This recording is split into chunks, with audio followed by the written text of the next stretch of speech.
Tutorial suggestion. এখন নবম শ্রেণীর বাংলা বিষয়ে প্রথম পর্বের মূল্যায়ন, ফার্স্ট সাবমেটিং এর অধ্যায়ভিত্তিক বড় প্রশ্ন সাজেশন। আর অবশ্যই ব্যাকরণের যে এমসিকিউ এসএকিউ সাজেশন অধ্যায় ভিত্তিক তোমরা পাবে আমার এই ভিডিওর মধ্যে। সেটা আলাদা একটি ভিডিও রয়েছে সম্পূর্ণ বিনামূল্যে পিডিএফ সহকারে। এখানে বড় প্রশ্ন দেখে নাও অধ্যায় ভিত্তিক। প্রথম কবিতা কলিঙ্গ দেশের ঝড় বৃষ্টি। তোমরা জানো তোমাদের প্রথম কবিতা। 3 নম্বরের প্রশ্নগুলি ইম্পর্টেন্ট তুলে ধরা হয়েছে। সম্পূর্ণ ভিডিওটি দেখো। ভিডিওর মধ্যে বলে দেব কিভাবে সম্পূর্ণ বিনামূল্যে পিডিএফটি পাবে। আর অবশ্যই যারা নতুন এসেছো চ্যানেলটিকে সাবস্ক্রাইব করে ও নোটিফিকেশন অন করে দেবে। তোমাদের পাশে গুরু টিউটোরিয়াল সাজেশন, অবশ্যই উচ্চ মাধ্যমিক পর্যন্ত সমস্ত বিষয়ের সম্পূর্ণ ফ্রি পিডিএফ সহকারে সাজেশন এবং উত্তর। এখন নবম শ্রেণীর বাংলা প্রথম পর্যায়ে মূল্যায়ন। দেখতে না পায় কেহ অঙ্গ আপনার, কখন এবং কেন এরূপ পরিস্থিতি হয়েছিল। 2 নম্বর প্রশ্ন মোস্ট ইম্পর্টেন্ট 4টি স্টার। 4 মেঘে বরিশে মুষলধারে জল। 4 মেঘ কি কি? মুষলধারে জল বর্ষণের কারণ কি? 3 নম্বর প্রশ্ন পলয় গনিয়া প্রজা ভাবয়ে বিষাদ। প্রসঙ্গ উল্লেখ করেও এবং প্রজাদের বিষাদের কারণ আলোচনা করো। 9 নম্বর প্রশ্ন বিপাকে ভবন ছাড়ি প্রজাদির রর শব্দের অর্থ কি? কোথাকার প্রজারা কি কারণে বিপাকে এসেছিল? 5 নম্বর প্রশ্ন অর্থাৎ যে প্রশ্নে যতখানি গুরুত্ব সেই প্রশ্নে সেইভাবে স্টার চিহ্ন দেওয়া রয়েছে। আর অবশ্যই তোমাদের যে কোনো স্কুলে 100% কমন পাবে। পরীক্ষা দিয়ে এসে কমেন্ট করে জানাবে। আর উত্তর বা অন্য বিষয়ে সাজেশন যদি প্রয়োজন হয় অবশ্যই আমাকে কমেন্ট করে জানাও। টিউটোরিয়াল হোয়াটসঅ্যাপ গ্রুপ এবং টেলিগ্রাম গ্রুপ রয়েছে, জয়েন হতে ভুলবে না। সেখানে লেটেস্ট নিউজ এবং ফ্রি পিডিএফ প্রোভাইড করা হয়। ভালো করে দেখে জয়েন হয়ে যাবে। আর ভিডিওটি দেখো, ভিডিওর মধ্যে একটি কোড বলবো, সেই কোডটি হোয়াটসঅ্যাপে টেলিগ্রাম মেসেজ করতে হবে। সেই মেসেজ করলে অটো রিপ্লাই করা থাকবে, সঙ্গে সঙ্গে পিডিএফটি চলে যাবে। দেখতে পেয়েছো কলিঙ্গ দেশের ঝড় বৃষ্টি। প্রশ্ন গর্ত ছাড়ি ভুজঙ্গ মনে সাপ ভাসিয়া বুলে জলে। 8 নম্বর প্রশ্ন চণ্ডী আদেশ পায় বীর হনুমান। নঙ্গর 2টো কবিতা রয়েছে তোমাদের প্রথম সাবমেটিকে, ভালো করে দেখো। নঙ্গর 2টো কবিতা, প্রতিটি প্রশ্নের মান 3। নঙ্গর গিয়েছে পরে তটের কোনারে, অর্থাৎ এই 2টো কবিতা থেকে 2টো 3 নম্বরের পড়বে, একটি করতে হবে। এখানে কবির আক্ষেপ কিভাবে প্রকাশিত হয়েছে। আর নঙ্গর গিয়েছে পরে তটের কিনারে মন্তব্যের তাৎপর্য বিশ্লেষণ করো। সারারাত মিছে দাঁড় টানা। মিছে দাঁড় টানা, দাঁড় টানাকে কবি মিছে বলেছেন কেন? তারপর ভাটার শোষণ। ভাটার প্রবল প্রাণ করি আরোহণ। স্রোতের প্রবল প্রাণ আরোহণ করা বলতে কবি কি বুঝেছেন? এভাবে অথবা প্রশ্নগুলো দেখবে একই উত্তর। ভালো করে টেক্সট বইটি একবার রিডিং পড়ে নেবে, তারপরে সাজেশন করো, উত্তরগুলো রেডি করো। যদি কোনো সমস্যা হয় আমাকে কমেন্ট করে জানাও। তোমাদের পাশে গুরু টিউটোরিয়াল সাজেশন 100% কমন পাবে। একাদশ শ্রেণী, দ্বাদশ শ্রেণী, তার জন্য আজ থেকে অবশ্যই জয়েন হয়ে যাও। সারা নিচে দাঁড় টানা। নঙ্গরের কাছি বাঁধা এই নৌকায় চিরকাল। মোস্ট ইম্পর্টেন্ট 5 নম্বর প্রশ্ন নঙ্গরের কাছি বাঁধা তবু এই নৌকা চিরকাল। নৌকা কেন চিরকাল নঙ্গরের কাছিতে বাঁধা? ততই বিরামহীন এই দাঁড় টানা। দাঁড় টানাকে বিরামহীন বলা হয়েছে কেন? 6 নম্বর প্রশ্ন এবার এই কবিতা থেকে 5 নম্বরেও একটি পড়ো, 2টো কবিতার মধ্যে থেকে দেখো। 1 নম্বর প্রশ্ন নিরবধি 7 দিন বৃষ্টি নয়। এই প্রশ্ন তো উঠে গেছে, অর্থাৎ কলিঙ্গ দেশের কবিতা কিভাবে বৃষ্টি হচ্ছিল 7 দিন ব্যাপী তার বর্ণনা করতে হবে। বা কলিঙ্গ দেশের ঝড় বৃষ্টি কবিতার মূল বিষয়বস্তু বর্ণনা করো, বা বৃষ্টির যে অংশ যে আলোচনা রয়েছে তা আলোচনা করো। নঙ্গর দেখো, নঙ্গর গিয়েছে পরে তটের কিনারে। এখান থেকে যে 5 নম্বরগুলো দিয়েছি, নঙ্গর এখানে কিসের প্রতি? কবি নঙ্গর গিয়ে কোথায় যেতে চান? কবির আকাঙ্ক্ষা ও আক্ষেপ কিভাবে প্রকাশিত হয়েছে এই নঙ্গর কবিতায়।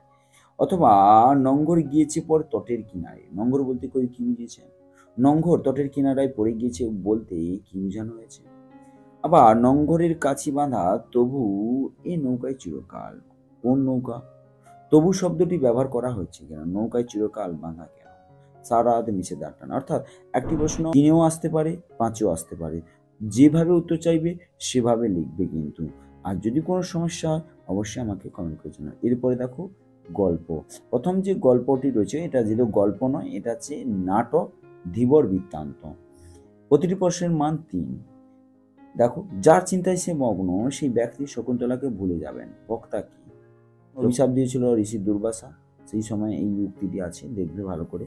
কিভাবে এই আংটিটি আমার কাছে এলো তা বললাম, এটা তো উঠে গেছে পরীক্ষা। বক্তা আংটি পাওয়ার ব্যাপারে কি বলেছিল তা আলোচনা করো, বা ঘটনাক্রমে সেই আংটিটি এলো আমার কাছে, ধীবরের কাছে। কোন ঘটনাক্রমে, বা আংটি পাওয়ার ব্যাপারে এ যা বলেছে তা সত্য বলে প্রমাণিত। উক্তিটি কার? আংটি পাওয়ার ব্যাপারে কি বলেছিল? বুঝতে পেরেছো? একেবারে উঠে গেছে। মুহূর্তের জন্য রাজা বিহ্বলভাবে চেয়ে রইলেন। কোন সময়ে রাজা এমন অবস্থা হয়েছিল আলোচনা করো।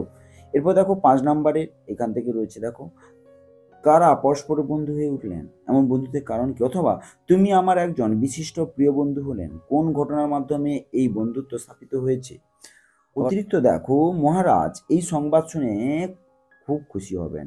কে কাকে উদ্দেশ্য করে এই কথা বলেছে, সংবাদটি কি ছিল, মহারাজের খুশির কারণ কি, আর সেই আংটি দেখে মহারাজের কোন প্রিয়জনের কথা মনে পড়েছে, দুটি প্রসঙ্গ উল্লেখ করো। আংটি দেখে রাজার কি করেছিল। এরপর দেখো ইলিয়াস। ইলিয়াস থেকে দেখো, এটা একটি গল্প, একটা বাস্তবধর্মী আন্তর্জাতিক গল্প, বিদেশি গল্প, সেটা বাংলায় অনুবাদ করা হয়েছে। এই তার যা ছিল বিষয় সম্পত্তি, কার কোন বিষয় সম্পত্তির কথা বলা হয়েছে। ইলিয়াসের তখন খুব বলবলাও শব্দের অর্থ লেখো বা তাৎপর্য বিশ্লেষণ করো। ইলিয়াসের অবস্থা খারাপ হয়ে পড়ল, অর্থাৎ যে প্রশ্ন যত গুরুত্ব সে স্টার দেখে নির্বাচন করবে। তবে আমি চাইবো সমস্ত প্রশ্নগুলো করে যেতে, তার পূর্বে টেক্সট বইটি রিডিং করবে, তারপরে এই সাজেশন আর উত্তর রেডি করে যাও। প্রতিবেশী ইলিয়াসকে ধন্যবাদ দিল, এই বিষয়ে তিনি পুরো সত্য বলিতে পারে। এটা তো একেবারে উঠে গেছে 5 নম্বর প্রশ্ন। আর এই 6 নম্বর, অতিথিরা বিস্মিত হলো, কার কোন কথায়, বুঝতে পেরেছ নিশ্চয়ই, সেও তো পাপ, অর্থাৎ যে দিনরাত যারা খাচ্ছে তাদেরকে চোখে রাখা, আবার স্বামী স্ত্রীর ঝগড়া করা, এই দুটোই পাপ। সুখী জীবন কাকে বলে কোনোদিন বুঝিনি, যখন প্রচুর টাকা ছিল তখন তো বুঝিনি সুখী জীবন, ভালোবাসার কথাই বুঝিনি। এরপর দেখো এই 9 নম্বর প্রশ্ন এখানে উঠে গেছে, 50 বছর ধরে সুখ খুঁজে খুঁজে এতদিন পেয়েছি, কারা এই সুখ খুঁজেছিল, কিভাবে এই সুখ পেল তা পরিচয় দাও। 5 আসল অবস্থা বুঝে ওঠার আগে একেবারে সর্বহারা হয়ে পড়লো, কিভাবে ইলিয়াসের সর্বহারা পড়লো তারই গল্প বলতে হবে। এই হলো আমার মনের কথা, অর্থাৎ শামসে মাগি বৃদ্ধ কিভাবে গল্পটা তুলে ধরবে, যে বাস্তবে প্রকৃত সুখ কি সেই বিষয়ে তুলে ধরবে। অতিথিরা 3 নম্বর প্রশ্ন, অতিথিরা হেসে উঠল, কারা কেন একথা বলেছিল, হেসে ওঠার কারণ কি, অতিথির হাসি শুনে ইলিয়াস কি বলেছিল। দেখো 4 নম্বর প্রশ্ন, এটা খুব জ্ঞানের কথা, বক্তাকে জ্ঞান কথা কিভাবে বুঝিয়েছিল তা লেখো। মোস্ট ইম্পর্টেন্ট 4 নম্বর। এরপর দেখো দাম গল্পটি। স্কুলে কি বিভীষিকায় যে ছিল ভদ্রলোক, অর্থাৎ সেই গণিতের শিক্ষকের কথা বলা হয়েছে, বুঝতেই পেরেছ। কি কাঁদবার জো ছিল, কাদের কথা বলা আছে, তাদের কাঁদবার জো ছিল না কেন, পুরুষ মানুষও অঙ্ক পারিস না। আর অবশ্যই তোমাদের সুবিধার্থে বলে রাখছি, এই যে কোডটি দেখছো, এই কোডটি হোয়াটসঅ্যাপে এবং টেলিগ্রামে মেসেজ করো, অটো রিপ্লাই করা থাকবে, সঙ্গে সঙ্গে পিডিএফটি পেয়ে যাবে। আর যদি কোনো সমস্যা হয় অবশ্যই আমাকে কমেন্ট করে জানাবে, কিন্তু মনে রাখবে শুধু কোড লিখবে হোয়াটসঅ্যাপে টেলিগ্রামে, অন্য কিছু লিখবে না। এই কোডটি হোয়াটসঅ্যাপে এবং টেলিগ্রামে লিখবে, অটো রিপ্লাই করা থাকবে, সঙ্গে সঙ্গে পিডিএফটি চলে যাবে। আর যদি কোনো সমস্যা হয় আমাকে কমেন্ট করে জানাবে। আর অবশ্যই আমার এই ভিডিও ডেসক্রিপশন বক্সে হোয়াটসঅ্যাপ নম্বর, টেলিগ্রাম নম্বর পাবে, এছাড়া গ্রুপও পাবে, গ্রুপে জয়েন হতে কেউ ভুলবে না। যদি ভিডিওটি ভালো লাগে প্লিজ বন্ধুদের মধ্যে শেয়ার করবে, চ্যানেলটিকে সাবস্ক্রাইব করে ও নোটিফিকেশন অন করে দেবে। দেখো এই প্রশ্নটা খুবই ইম্পর্টেন্ট, 6 নম্বর প্রশ্ন। সেই বিভীষিকা মন থেকে গেল না, অর্থাৎ সেই যে গ্যাড হয়ে দাঁড়িয়ে আছি, চোখ দিয়ে আগুন জ্বলছে, এই পরের লাইনটাও রয়েছে, দেখো 2 চোখ দিয়ে তার আগুন জ্বলছে। একই উত্তর, আগে এই জন্য টেক্সট বইটি পড়বে, তারপর এই সাজেশনগুলো দেখবে। লিখলুম তাকে নিয়ে, অর্থাৎ তার শিক্ষককে নিয়ে লিখবে, যে দাদা পিটিয়ে তো ঘোরা করা যায় না, তাতে দাদাই পঞ্চরত্ন পায়। এরপরে দেখো প্রতিটি প্রশ্নের মান 5, অর্থাৎ এই দাম গল্প থেকে। আমি সুযোগটা ছাড়তে পারলাম না, অর্থাৎ সেই শিক্ষককে দিয়ে লিখবে, বুঝতেই পেরেছো নিশ্চয়ই। এই অপরাধ আমি বইব কি করে, এটা একেবারে বই শেষের লাইন। এই লজ্জা আমি কোথায় রাখবো, এটা খুব খুব ইম্পর্টেন্ট, এই শেষতম লাইন। 14 নম্বর প্রশ্ন দেখো। 15 আমার ছাত্র আমাকে অমর করে দিয়েছে, মোস্ট ইম্পর্টেন্ট, মোস্ট একেবারে শেষের দিকে রয়েছে। বৃদ্ধ মাস্টারমশাই কতটা ছাত্রকে ভালোবাসতো, বুঝতেই পেরেছো নিশ্চয়ই। আর দাম গল্পের সুকুমারের চরিত্র, আমি তাকে 10 টাকায় বিক্রি করে দিলাম, এই উক্তির আলোকে সুকুমারের চরিত্র বিশ্লেষণ করো। এরপরে দেখো তোমাদের একটি নতুন দিক, তোমরা জানো নিশ্চয়ই, প্রফেসর শঙ্কুর ডায়েরি, অর্থাৎ প্রথম যে অনেকগুলো পর্ব রয়েছে তার প্রথম পর্ব পরীক্ষা হবে, বোমযাত্রীর ডায়েরি। এখান থেকে যে 3 এবং 5 পড়বে সেখান থেকে তুলে ধরছি। দেখো খাতাটা হাতে নিয়ে খুলে কেমন যেন খটকা লাগলো, এটা খুব ইম্পর্টেন্ট। ইম্পর্টেন্ট গুলো স্টার চিহ্ন দেখলেই বুঝতে পারবে। 2 নম্বর প্রশ্ন দেখো, তাই ভাবছি হয়তো ওকে নাই ভালো, কাকে বুঝতে পেরেছো? প্রহ্লাদকে। এইটাই হবে আমার নতুন অস্ত্র। বড়ি মানে বুঝতে পেরেছো যে বড়ি আবিষ্কার করেছিল যেটা খেলে অনেকদিন খিদে পায় না। প্রশ্ন আরেক হলো, এই গোলঞ্চ গাছ কোন প্রসঙ্গে আনবে বলতে হবে। আর মঙ্গলে যাত্রার সময় শঙ্কুরা যে খাবার নিয়ে গেছিল তা উল্লেখ করো। তারপর দেখলাম প্রহ্লাদ কি অবস্থায় ছিল আলোচনা করো। আজ বিদুশেখরের যেসব কথাগুলো বলেছিল সেগুলো বিশ্বাস করা কঠিন। বিদুশেখর কে, তার কি কথা বলেছিল? লেখকের হাতে ত্রিলোকেশ্বর শঙ্কুর ডায়েরি কিভাবে এসেছিল তা আলোচনা করো, খুব ইম্পর্টেন্ট। চিৎকার শুনে প্রহ্লাদ ঘরে এসে পড়েছিল। কার চিৎকার শুনে এসেছিল? চিৎকারের কারণ কি, কি ঘটনা ঘটেছিল? তারপর এক অদ্ভুত ব্যাপারটা কি তা অদ্ভুত পণ্যটা তুলে ধরছি, ভালো করে দেখো। আজকের অভিজ্ঞতা এক বিদুশেখর ছাড়া আমাদের সকলের ঘাম ছুটিয়ে দিয়েছে। আজকের অভিজ্ঞতাটা কি বা ঘাম ছুটলো কিভাবে আলোচনা করো। তখন ডায়েরি লিখতে লিখতে এক প্রকাণ্ড কাণ্ড ঘটেছিল। তখন বলতে কখনের কথা বলা আছে, কাণ্ডটি কি? আর সম্পূর্ণ বিনামূল্যে এই যে সাজেশন দেখছো, অধ্যায়ভিত্তিক সাজেশন সম্পূর্ণ বিনামূল্যে পিডিএফটি পাবে। বিস্তারিত জানার জন্য অবশ্যই আমার এই ভিডিও ডেসক্রিপশন গিয়ে দেখো, অবশ্যই বিস্তারিত বলা রয়েছে। আর গ্রুপগুলোতে জয়েন হতে ভুলবে না। যদি ভিডিওটি পছন্দ হয় প্লিজ বন্ধুদের মধ্যে শেয়ার করবে।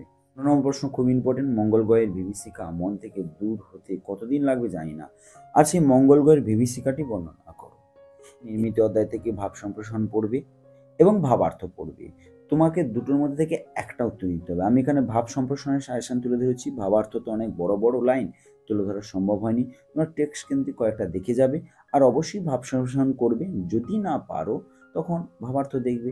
অবশ্যই দেখো, খুব ইম্পর্টেন্ট তুলে ধরা আছে। ছোট বালুকার বিন্দু এখানে ভালো করে আলোচনা করে দিচ্ছ। ভাব সম্প্রসারণ কথার অর্থ একটি কবিতার লাইন থাকবে, সেই কবিতার মূল জিস্ট অর্থাৎ বিষয়বস্তুর যে প্রাসঙ্গিকতা বা যে সমাজ দিকটা তুলে ধরা আছে সেটা তোমাকে নিজের ভাষায় লিখতে হবে। এটি হচ্ছে ভাব সম্প্রসারণ, ভাবের প্রসার। দেখো, ছোট বালুকার কণা, বিন্দু বিন্দু জল, বুঝতে পেরেছো? ছোট ছোট বিন্দু থেকে কিভাবে সাগর মহাসাগর গড়ে ওঠে সেই দিকটা। দাও ফিরেছে অরণ্য, অর্থাৎ কি অরণ্য বা জঙ্গলের যে গুরুত্ব আমাদের জীবনে, এই অট্টালিকাময়ের জীবনে, সেটা তুলে ধরে। পুষ্পের মুকুল নিয়ে আসে অরণ্যের সার থেকে, মুকুল থেকে ছোট বীজ হয়, বীজ থেকে চারা গাছ হয়, সেদিকটা বলতে হবে। আর জগৎ জুড়ে এক জাতি আছে, বুঝতে পেরেছো যে পৃথিবীর যত ধর্ম কর্মর কথা বলুক না, সমস্ত ধর্মের উপরে মানুষ জাতি, সেই দিকটা বলতে হবে। নদীর ওপারে কয় ছাড়িয়ে নিঃশ্বাসটা আমরা দূর থেকে দেখি কি ওরাই সুখী আছে, আর তারা ভাবে এরাই সুখী আছে। প্রকৃত সুখী কারা, এটা নিয়ে তোমাকে সামাজিক দিক লিখতেই হবে। অর্থাৎ 10 থেকে 12টার বাক্যর মধ্যে লিখবে সামাজিক দিকগুলো। যেগুলো প্রকৃতির দিক সামাজিক দিক দুটোই রয়েছে তাদের দুটো প্যারাই লিখবে। মনে করবো যে প্রতিটি 5 নম্বর এই যে তোমাদের ভাব সম্প্রসারণ দুটো প্যারাই লেখার চেষ্টা করবে। দেখো, নদীর ওপারে কহে ছাড়ে নিঃশ্বাস, এপারেতে সর্বসুখ আমার বিশ্বাস। দেখতে পেয়েছো, দুদিকে দুঃখের মানুষ সুখী নয়। যারা শুধু মরে কিন্তু নাহি দেয় প্রাণ, কেউ কবু তাদের করেনি সম্মান। আর এই যে ভাব সম্প্রসারণ তোমাদের ব্যাকরণ যেমন আলোচনা রয়েছে, এমসিকিউ পিডিএফ জেরক্স রয়েছে, সবকিছু ব্যবস্থা করে দিয়েছি। এই ভাব সম্প্রসারণ নিয়ে একটি আলোচনা ক্লাস করব। এখানে কিছুটা আলোচনা করে দিলাম এবং সাজেশন তুলে ধরলাম। যদি পছন্দ হয় প্লিজ লাইকটা করতে ভুলবে না, আর বন্ধুদের মধ্যে শেয়ার করতে ভুলবে না। যারা শুধু মরে নাহি দেয় প্রাণ, অর্থাৎ বুঝতে পেরেছো স্বার্থমগ্ন মানুষ হওয়া যাবে না। মানুষকে মানুষের মতন বাঁচতে হবে, মানুষের কাজকর্মের মধ্য দিয়ে বাঁচতে হবে। শৈবাল দিঘিরে বলে, অর্থাৎ কি তুমি কাউকে উপকার করছো, গর্ব করে বলছো যে আমি তোমাকে কি উপকার করছি, কিন্তু এই উপকার করে নিজেকে জাহির করতে নেই। অর্থাৎ এখানে শৈবাল যেমন দিঘিকে বলেছিল তেমনি ভাবে তোমাকে বর্ণনা করে লিখতে হবে। পুষ্প আপনার জন্য ফোটে না, পরের হৃদয়কে, অর্থাৎ বুঝতে পারছি তোমার জীবনটাও অপরের কাজে, অপরের বিভিন্ন জনকল্যাণমূলক কাজে তোমাকে আত্মনিমজ্জন করতে হবে। স্বার্থমগ্ন যে জন বিমুখ বৃহৎ জগতে সে কখনো সেখানে বাঁচতে মোস্ট ইম্পর্টেন্ট, মোস্ট, অর্থাৎ বুঝতে পেরেছো জগতে বাঁচতে গেলে নিজের আমার আমার আমার এই জিনিসটা তোমাকে বলতে হবে। সমাজে আমরা সবাই একসঙ্গে মিলেমিশে একে অপরের সাহায্যে বেঁচে থাকবো। সবার উপরে মানুষ সত্য তাহার উপর নেই, এটা তো খুবই সহজ পারবে। জীবে প্রেম করা, অর্থাৎ কি ধর্ম নয়, ধর্মের উপরে রয়েছে কর্ম, কর্মের উপরে রয়েছে মানুষ, মানুষের কে যদি ভালোবাসো সমস্ত কিছু আয়ত্ত করা যাবে। আর জীবে প্রেম করে যেই জন সেই জন সেবিছে ঈশ্বর, খুব ইম্পর্টেন্ট, এটা তো পারবে। জীব সেবা শিব সেবা, অর্থাৎ শিব জ্ঞানে জীব সেবা নয়, জীব জ্ঞানে শিব সেবা, ভালো করে দেখবে। আমি তোমাদের সংক্ষেপে খুব ভাব সম্প্রসারণগুলো আলোচনা করলাম সবগুলো। ভালো করে বইগুলো টেক্সট পড়বে, নিজের ভাষায় 8 থেকে 10টি বাক্যে লিখবে। সিম্পল জিনিস, সামাজিকগত দিক তোমাকে তুলে ধরতে হবে। অর্থাৎ সমাজের কি দিকটা তুলে ধরছে এই কবিতার লাইনের মধ্যে, সেটা তোমাকে ভালো করে বলতে হবে। দেখো, যেমন শৈবাল দিঘিরে বলে, এটা বললাম, পুষ্প আপনার জন্য ফোটে না, স্বার্থমগ্ন, জীবে প্রেম করে যেই জন। বুঝতে পেরেছো? জীব জ্ঞানে শিব সেবা, শিব জ্ঞানে জীব সেবা নয়। আবার বলছি, মানুষকে ভালোবাসো, তবেই প্রকৃত ঈশ্বরকে পাওয়া যাবে। অর্থাৎ তোমাকে ব্যাখ্যা করে সুন্দরভাবে লিখতে হবে। 10টি বাক্যের মধ্যে প্রসঙ্গ নিয়ে আসবে, মূল উত্তর, অর্থাৎ দুটো প্যারাই লিখবে মোট কথা। এবার দেখো, মরিতে চাই না আমি সুন্দর ভুবনে মানবের মাঝে। অর্থাৎ মানবের মাঝে কি যে কি সম্ভব? সবাই মরে, দুদিন ভুবনে রাখে, তারও ভুলে যায়। কিন্তু তুমি যদি মানুষের কাজ করো, মানুষের সেবা করো, মানুষের পাশে থাকো, তা দেখবে তোমাকে আজীবন মানুষ মনে রাখতে পারছে। এই যে 12টি দিয়েছি, 12টির মধ্যে শেষ 8টি করো, দেখবে 100% পরীক্ষা কমন পাবে। পরীক্ষা দিয়েছে আমাকে কমেন্ট করে জানাবে। আর কিভাবে উত্তর লিখতে হয় আবার বলছি, তুমি ওই লাইনটি, যে লাইনটা পরীক্ষায় পড়বে, 3 থেকে 4 বার ভালো করে পড়বে। পড়ার পরে ওই লাইনের ভিতরে কি মর্মার্থ বলতে চেয়েছে, অর্থাৎ যে সামাজিকগত দিক তুলে ধরা আছে সেটা বলবে। আর যেটা হচ্ছে প্রকৃতির দিক দিয়ে রয়েছে, প্রকৃতির ঠিক দেখবে ভিতরে রূপক সংকেতে মানুষের দিকও তুলে ধরা আছে। অর্থাৎ এখানে যত প্রকৃতি, যে শৈবাল দিঘিরে বলে, হ্যাঁ, বা পুষ্প আপনার জন্য ফোটে না, এটা প্রকৃতির কিন্তু নয়। পুষ্প কথার অর্থে আত্মসমর্পণ, মানুষকেও পুষ্পের মতন আত্মসমর্পণ করতে হবে। অর্থাৎ ভাব সম্প্রসারণ কোনো কঠিন বিষয় না। যে কোনো লাইনকে তুমি তার ব্যাখ্যা করে লিখলেই সেটা ভাব সম্প্রসারণ। আর এর অথবা যেটা পড়বে ভাবার্থ, সেটা হচ্ছে বিশাল বড় বড় লাইন থাকবে, তার মূল জিসটাকে লিখতে হবে। তবে আমার মতে এই যে ভাবার্থ থেকে ভাব সম্প্রসারণ লিখলে অনেক তোমাদের সুবিধা। আর বিশেষ কথাটা দেখে নাও, আমার যে ব্যাকরণ এমসিকিউ এসএমএস সাজেশনগুলো রয়েছে ফ্রি পিডিএফ সহকারে, অবশ্যই কেউ দেখতে ভুলবে না। আমার এই ভিডিও ডেসক্রিপশন বক্সে যাবে, প্লেলিস্ট লিঙ্ক থাকবে, সেখানে ক্লিক করবে, তারপরে ভিডিওগুলো থাকবে, দেখে নাও। আর যদি না পেয়ে থাকো অবশ্যই কমেন্ট করে জানাও। আর যদি ভিডিওটি ভালো লাগে প্লিজ বন্ধুদের শেয়ার করো, লাইক করো, কমেন্ট করো, গ্রুপে জয়েন হতে ভুলবে না। আর ভাব সম্প্রসারণ যে আলোচনা করলাম, যদি পছন্দ হয় অবশ্যই আমাকে কমেন্ট করে জানাও। আলাদা একটি ভিডিও তোমাদের জন্য নিয়ে আসবো। ভালো থাকো, ভালো করে পড়াশোনা। থ্যাংক ইউ, ধন্যবাদ।